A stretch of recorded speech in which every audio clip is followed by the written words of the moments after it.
Border के relation को पढ़ना तो समझ आ जाएगा। मैं आगे बताती हूँ रिलेशन ऑफ द इस्थमस। ठीक है, तो रिलेशन भी हम जब इस्थमस में भी देखेंगे तो वहाँ पे भी आर्टरीज आएंगी। तो मेरे ख्याल में पहले मैं चलती हूँ आगे, यहाँ पे मैं दिखा देती हूँ। यहाँ पे आप देखो ये जो मीडियल सरफेसेस हैं, ये इस्थमस का सुपीरियर सरफेस है, ये इस्थमस का इंफीरियर सरफेस है। तो अब यहाँ पे आप ये देखो, ये कॉमन कैरोटिड आर्टरी आ रही है क्या, and divides into internal and external carotid arteries. क्या, एक्सटर्नल एंड इंटरनल। अब आर्टरीज की यहाँ पे वो तो वहाँ उस तरफ नर्व्स दिखाई हैं। यहाँ पे आप देखो तो a branch from the external carotid artery से, किससे, इसको इन्होंने एक्सटर्नल लिखा है, उधर इंटरनल लिखा है, तो ब्रांच तो एक्सटर्नल दे दी है। The gland is vascular. अब superior thyroid artery is a branch of external. देखो यहाँ से इन्होंने ना ये जो डायग्राम है यहाँ से बताइए ना इंटरनल से, ये इंटरनल से नहीं आती, एक्सटर्नल कैरोटिड आर्टरी से आती। तो ये मेरे ख्याल में ये लाइन इनको यहाँ लगानी थी, ये this is the external carotid artery. ठीक है, एक्सटर्नल कैरोटिड आर्टरी से एक ब्रांच आ रही है सुपीरियर थायराइड आर्टरी। जब ये superior thyroid artery upper pole of the इसके लोब के ऊपर पहुंची तो it divides into anterior and posterior branches. ये एंटीरियर है और ये पीछे जो लाइट कलर की दिखाई है पोस्टीरियर है। तो इसी तरीके से राइट साइड की भी आ रही है, लेफ्ट की भी आ रही है। तो the anterior branches of the superior thyroid arteries anastomose at the upper border of the isthmus. तो इस्थमस के रिलेशन में भी आ गई। और मीडियल सरफेस में यहाँ पे क्या होगी, anterior branch of the superior thyroid artery, वो जो पीछे मैंने बताया। ठीक है, अच्छा। और इंफीरियर इस्थमस के इंफीरियर पे कौन सी आर्टरी है, थायराइडेमा artery.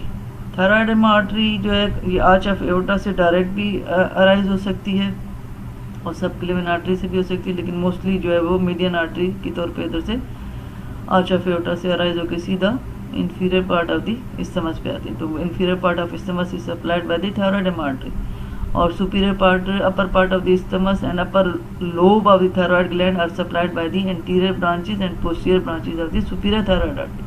Superior thyroid artery is a branch of the external carotid artery. ठीक है, इससे कंफ्यूज नहीं होना, इस लाइन को यहाँ तक आना चाहिए था, ये दिसी वाली अंदर की एक्सटर्नल कैरोटिड आर्टरी। ठीक है, ये सारा यहाँ पे यही लिखा हुआ है, पढ़ लेना इसको कि एनास्टोमोस किसके साथ कैसे। अच्छा, यहाँ पे आप ये देखो कि this is the posterior branch of the superior thyroid artery. अब यहाँ पे नीचे हम आते हैं तो इंफीरियर थायराइड आर्टरी है, तो इंफीरियर थायराइड आर्टरी अब यहाँ पे this is arch of aorta. Arch of aorta से एक ब्रांच निकली यहाँ पे सब क्लेविन आर्टरी। कौन सी, सब क्लेविन आर्टरी ने यहाँ पे एक ब्रांच दी है thyro cervical trunk. Thyro cervical trunk देता है इंफीरियर थायराइड आर्टरी, जो कि उस सुपीरियर की पोस्टीरियर ब्रांच से एनास्टोमोस करता है पोस्टीरियरली, और ये inferior thyroid artery lower lobe को सप्लाई करती है। ठीक है, तो ये बहुत, इसमें से बहुत सारे घुमा के पीसी को देते हैं, तो ब्लड सप्लाई बहुत अच्छे से करना। ठीक है, तो इंफीरियर थायराइड आर्टरी का भी वही जो मैंने बताया है लिखा हुआ भी तकरीबन वही है, थायरो सर्वाइकल ट्रंक से निकली। थायरो सर्वाइकल ट्रंक किसकी ब्रांच है, सब क्लेविन की। सब क्लेविन किसकी ब्रांच है, ठीक है।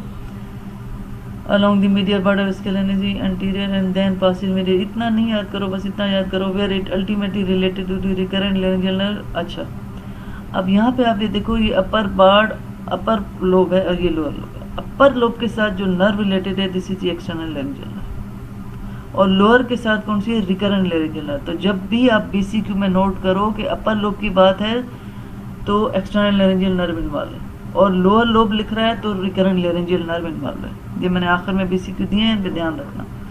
ठीक है, अब ये वेनस ड्रेनेज है। वेनस ड्रेनेज में आपके पास कौन सी, सुपीरियर थायराइड आर्टरी है, ये मिडिल थायराइड आर्टरी है, इंफीरियर थायराइड आर्टरी है राइट एंड लेफ्ट साइड की। ये क्या है, ये इंटरनल जुगुलर वेन। क्या है, इंटरनल जुगुलर वेन। तो इसका मतलब है कि सुपीरियर थायराइड आर्टरी कहाँ से निकल रही है, इंटरनल जुगुलर वेन। मिडिल कहाँ से निकल रही है, इंटरनल जुगुलर वेन। और जो इंफीरियर है उसका नाम, अब ये वाली जो है ना मेन, इसको बोला है इंफीरियर थायराइड आर्टरी। और ये जो छोटी छोटी इस तरफ से आ रही है इंफीरियरली लोअर लोब के पास, इनका नाम है कॉचर्स वेन। क्या नाम है, कॉचर्स वेन। तो कॉचर्स वेन जो है वो इसी की इंटरनल जुगुलर वेन की ब्रांचेज हैं, जबकि inferior thyroid artery is a branch of the left brachiocephalic when.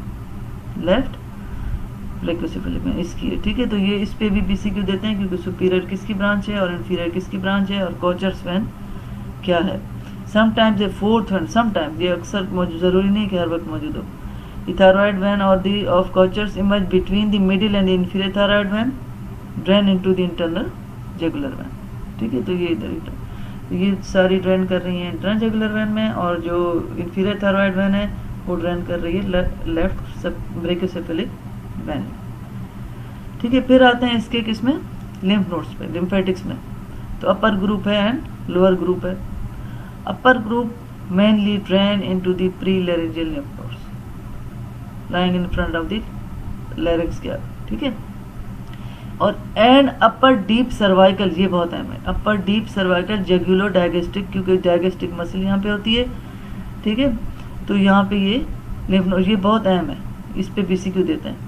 इनका दूसरा नाम क्या है, अपर डीप सर्वाइकल और दी जगुलो डायगेस्टिक लिम्फ नोड, ये अपर पार्ट इधर ड्रेन करता है, ठीक है। ये this is the posterior belly of digastric, इसीलिए लिम्फ नोड का नाम क्या है, जगुलो डायगेस्टिक लिम्फ नोड। और लोअर ग्रुप जो है drain into the pretracheal and lower deep cervical lymph nodes, this is the pretracheal होगा, हाँ ये, और ये डीप सर्वाइकल इधर जाके ड्रेन करते हैं। तो ड्रेन हमें पता होना चाहिए। ये नीचे वाली मसल कौन सी है, ओमॉइड मसल, तो इनका नाम क्या होगा, जगुलो ओमॉइड लिम्फ नोड, ये लोअर में है, और वो जगुलो डायगेस्टिक जो है वो जगुलर वैन के साथ हैं, इसलिए जगुलर लगाया और मसल्स के नाम से उनको नाम दे दिया।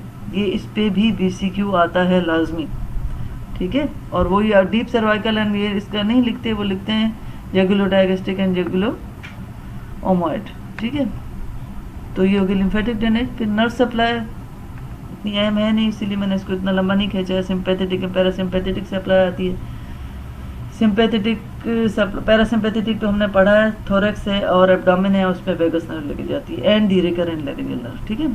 सिंपैथेटिक सप्लाई, सिंपैथेटिक जो गैंग्लियन है, superior middle and inferior sympathetic ganglion उससे लेती है, ठीक है। अब इफेक्ट ऑफ मैसेज मैंने पहले भी बताया कि थायराइड ग्लैंड अगर बहुत ज़्यादा एनलार्ज हो जाए तो देखो ये थायराइड ग्लैंड है ये वाला, अब ये ट्रेकिया है, ये एसोफेगस है। अगर ट्रेकिया पे प्रेशर पड़ा, इतना एनलार्ज है कि अभी सिर्फ ट्रेकिया को प्रेशर दे रहा है, तो फिर डिस्निया होगा। और अगर ज़्यादा एनलार्ज है उसके साथ साथ उसको भी दे रहा है, एसोफेगस को भी, तो क्या होगा हमारे पास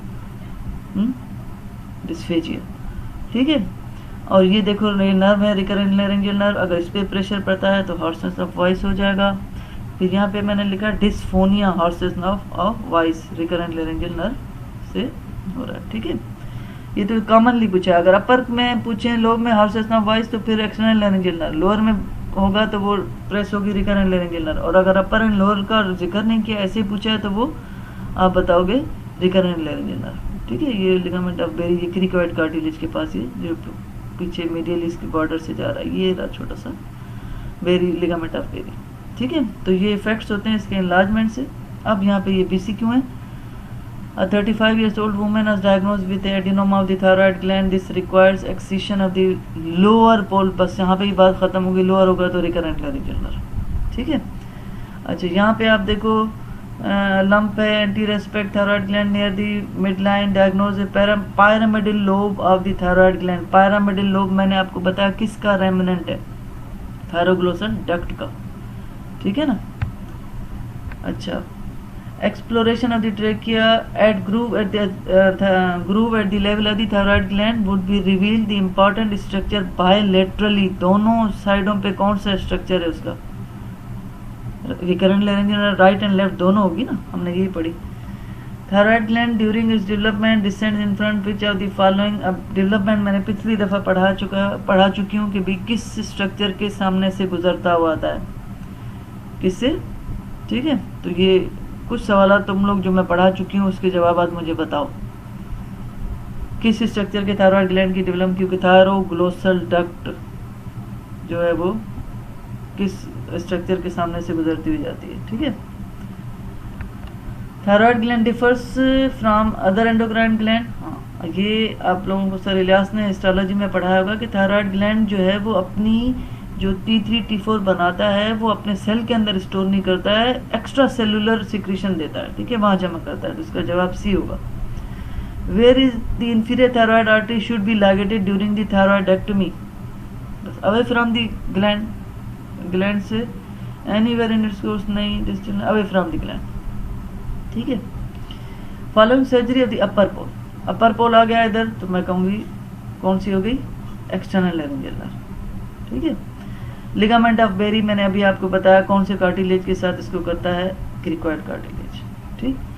व्हाट इज दिस एक्सटेंट कौन सी है ये भी मैं बता चुकी हूँ, ये भी आ जाएगा, ठीक है। Thyroid mass usually moves with this swallowing, क्यों सैलो कर रहा है, किस ट्रेकियम उसमें सर्वाइकल फेशिया में इनक्लोज प्री-ट्रेकियल फेशिया में, जो इसका फॉल्स कैप्सूल भी बना रहा था, ठीक है। तो इस्तेमाल ऑफ द थायराइड ग्लैंड मैंने आपको बताया कौन सी ट्रेकियल रिंग में